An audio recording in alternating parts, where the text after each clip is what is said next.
Hi, my name is Stacey Cabete, and I will be explaining the instructional strategy Send a Problem. I believe, as Norvig does, that the classroom is not about information, but motivation and determination.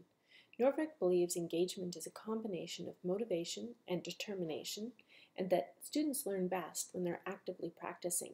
In order to have engaged students, we must create a classroom community where peer instruction is prevalent.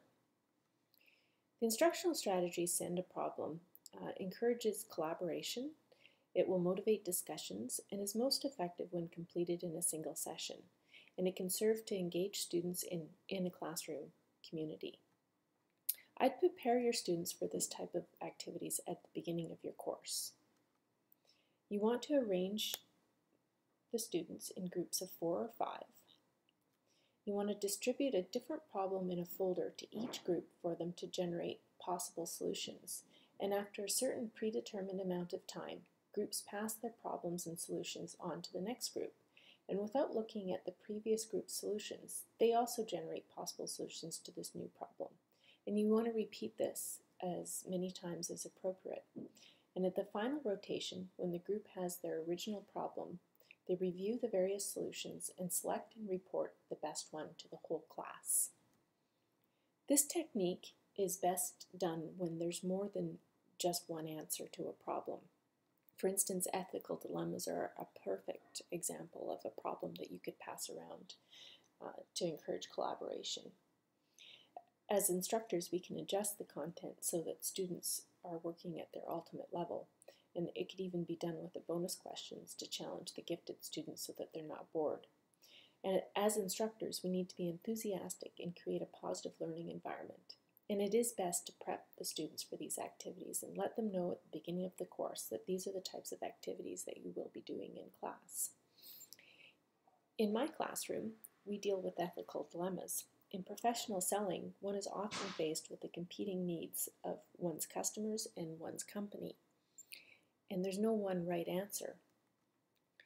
For instance, if you become aware that the product you've been selling for the last month has a potential defect, but it is highly unlikely that anyone will ever find out, do you call your affected customers and offer to replace their product at heavy expense to your company?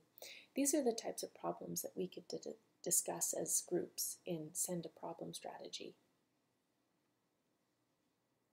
The advantages are that it's flexible. You could really use it for any types of problems, that it encourages critical thinking, problem-solving techniques, and it's group work, so it encourages collaboration. The limitations, though, are time, that sometimes it's hard to include everybody in group discussions, and the group has to come up with a consensus. The role of the instructor really is to facilitate the group discussions, to keep time, and also to check the facts. The role of the student is actually as a problem solver, an active learner, an analyzer, and they must participate in the discussions and offer solutions as a group. At the start of my course, I will have my students enter into a contract with me as to the guidelines of class participation to promote good behavior and ensure that the learning outcomes for discussions in the class are clear, and I will encourage cultural sensitivity. And when we're doing group work, I think it would be a good idea to have a group work oath, and it could look something like this. The group oath would ensure that each student understands their responsibilities, that they must be sensitive to all group members, they must contribute to the group and try to generate unanimous decisions, and they must take responsibility for their learning.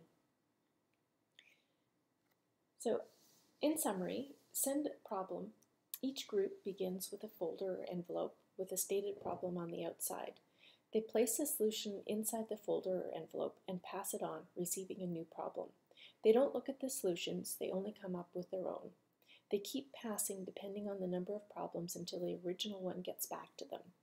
Then, that group reads all the solutions and selects the best one to report to the class. According to Newman, student engagement occurs when students make a psychological investment in learning. They try hard to learn what the school offers. They take pride not simply in learning the formal indicators of success, grades, but in understanding the material and incorporating or internalizing it in their lives. So in classrooms, we need to be about collaboration, and teaching critical thinking skills is not just delivering content. Send a Problem is a great tool for active learning in the classroom. Thank you.